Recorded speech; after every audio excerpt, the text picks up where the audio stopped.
एक बच्चे की उम्र मात्र 2.5 साल रही होगी। वह लड़का खांस खांस कर इतना परेशान था, इतना बेहाल था कि बस उसको दवाइयां नहीं मिल रही थी, साथ ही उसको उसकी माँ भी नहीं मिल रही थी। वो बड़ा परेशान था।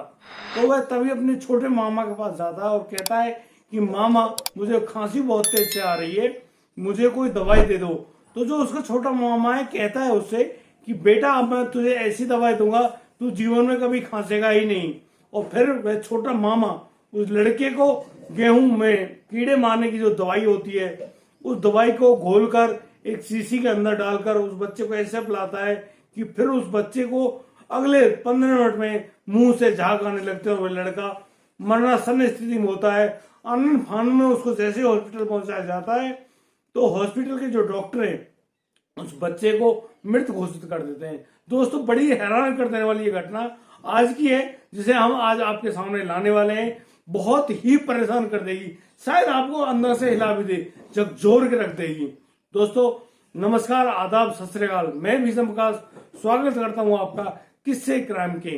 दोस्तों, आपसे अनुरोध है कि आप हमें लाइक करें, कमेंट करें, शेयर करें और हाँ, सब्सक्राइब करना बिल्कुल मत भूलिएगा यदि आपको हमारी वीडियो और दी गई जानकारी अच्छी लगी हो। तो दोस्तों, मैं बात कर रहा हूं मध्य प्रदेश के प्रसिद्ध जिले मंदसौर की। मंदसौर एक काफी प्रसिद्ध जिला रहा है मध्य प्रदेश का। मंदसौर जिले में जब एक लड़की अपने घर में नहीं मिल पा रही थी, जिसकी शादी हो चुकी थी, एक जवान लड़की, तो उसको ढूंढते हुए उसकी माँ और उसके भाई काफी बेहाल हो रहे थे और उनको वह लड़की नहीं मिल पा रही थी। वो परेशान थे, दुखी थे। आखिर में लड़की गई तो गई कहाँ। और फिर वे एक घर पर आकर वह लड़का अपनी माँ से कहता है कि माँ, अब हमको पुलिस का सहारा लेना चाहिए, क्योंकि जो निर्मला है वो हमको नहीं मिल पा रही है। निर्मला एक लड़की होती है जिसकी शादी हो चुकी होती है और जिसकी उम्र करीब 26 वर्ष होती है। दोस्तों, वो माँ बेटा पहुंचते हैं सीधा अफजलपुर थाने में और वहां पर जब वे अपनी बहन के बारे में सूचना देते कि ऐसे ऐसे हमारी बहन घर से लापता हो गई है और उस लड़की के बारे में कोई जानकारी उनको नहीं है, तो कृपया आप हमारी उस लड़की को ढूंढने में मदद कीजिए। वो लोग उस लड़की का फोटो और अन्य जानकारियां मुहैया कराती है पुलिस को और पुलिस ढूंढने निकल जाती है और पुलिस एक पूरे लाल लश्कर के साथ जाती है और उस लड़की के ससुराल, जो कि वहां से करीब 10 किलोमीटर दूर होता है, वहां पर पहुंच जाती है और देखती है कि वहां पर एक लड़की है। वहां पर एक वही लड़की बड़े खुशहाल माहौल में जी रही है और पुलिस जब उसको अपने साथ लाने की कोशिश करती है और उससे कहती है कि तुम अब हमारे साथ थाने चलिए, हम आपको आपके मायके ले जाने आए हैं, तो वह रोती है, गिड़गिड़ाती है और कहती है कि मुझे कहीं भी ले चलो, मुझे जेल में डाल दो, लेकिन मुझे मेरे घर यानी कि मायके नहीं जाना है। आखिर क्यों कही उस लड़की ने ये बात? क्या परेशानी थी उस लड़की को अपने मायके से? पूरी जानकारी पाने के लिए बने रही हमारे साथ वीडियो में अंत तक। दोस्तों, जब पुलिस उस लड़की को जब थाने लेकर आती है तो वह लड़की आप बीती कुछ घटनाएं बताती है और वह रो रही होती है, बिलख रही होती है और अब वो कहना शुरू करती है। वो कहती है कि करीब मेरे मायके वालों ने करीब 6 महीने पूर्व मेरे बेटे को जहर देकर मार दिया। इन लोगों ने मेरे बच्चे के साथ बहुत बुरा किया है। मैं इन लोगों के पास जीवन में कभी भी नहीं आना चाहती। आखिर ये लोग मेरे बच्चे को मारने के साथ साथ मेरे साथ भी बुरा कृत्य, यानी कि मेरे सगे भाई मेरे साथ बुरा कृत्य करते हैं। तो पुलिस उत्सुक होती है कि आखिर क्यों तेरे भाइयों ने तेरे साथ क्यों किया ये कार्य।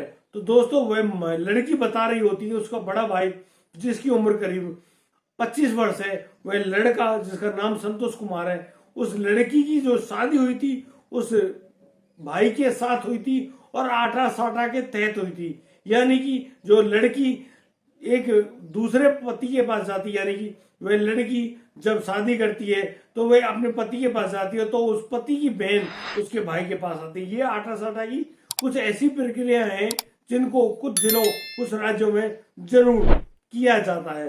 दोस्तों, आटा साटा के तहत जब उनकी शादी हो जाती है तो उनकी जो निर्मला बहन है, निर्मला बहन पर एक बेटा जन्म लेता है और जो लड़का संतोष है, जो उसका भाई है, उस पर जो पत्नी होती है वह एक बेटी को जन्म देती है।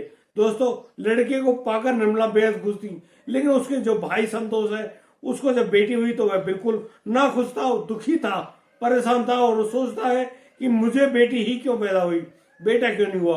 और दोस्तों वह अब अपनी पत्नी के साथ मारपीट करने लगता है, यानी कि संतोष कुमार अपनी पत्नी के साथ इतनी ज्यादा मारपीट करता है कि वह पत्नी दुखी होकर वापस अपने गांव चली जाती है। और दोस्तों इसी बात पर नाराज होकर संतोष कुमार भी अपनी बहन को उसके ससुराल से ले आता है अपने घर।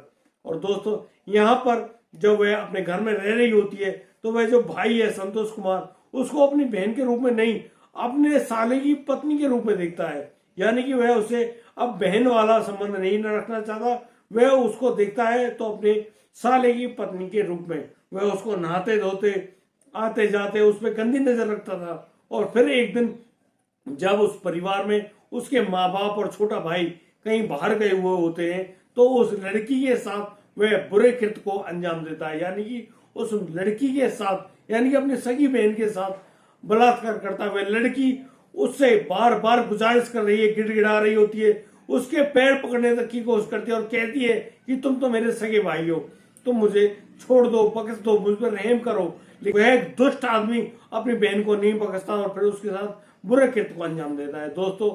और वह कहता है उससे कि तुम मेरी बहन नहीं, अब मेरे साले की पत्नी हो, यदि जब तक मेरी पत्नी अपने गांव में रहेगी तब तक मैं तुम्हारे साथ यही करता रहूंगा और तुम्हें तुम्हारे ससुराल नहीं भेजूंगा। और दोस्तों अब वह सिलसिला चल गया था, यानी कि जब भी संतोष कुमार को मौका मिलता वह अपनी बहन निर्मला के साथ इसी बुरे कृत्य को अंजाम देता।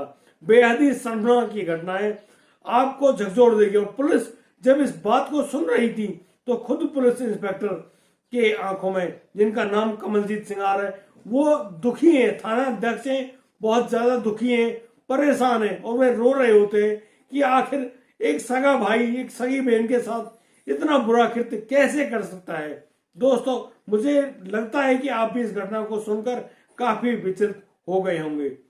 दोस्तों अब जो पुलिस उस लड़के को, जिसका नाम संतोष कुमार है, और उसके छोटे भाई सुमित जिसकी उम्र करीब 16 वर्ष है, उस लड़के सुमित को अपने भांजे की हत्या करने के जुर्म में और अपने जो उसका बड़ा भाई है संतोष है उसको अपनी बहन के साथ बलात्कार करने के जुर्म में, यानी दुष्कर्म करने के जुर्म में गिरफ्तार कर लाती है और जेल के अंदर भेज देती है। और उस लड़की को ढाढ़स बनाते हुए उससे कहते हैं कि बेटी तेरे साथ सही न्याय किया जाएगा और जो तेरे दोषी हैं उनको जल्द से जल्द बहुत कठोर से कठोर सजा दिलवाई जाएगी।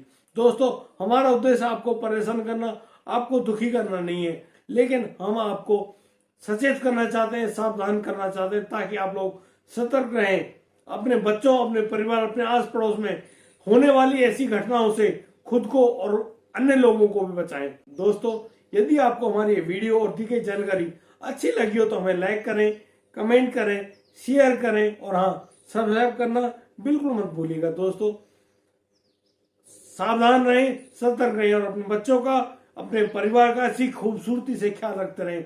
मिलता हूं एक नई वीडियो में, लाता हूं एक सनसनीखेज खबर। तब तक के लिए बने रहिए हमारे साथ वीडियो में। जय हिंद, जय भारत।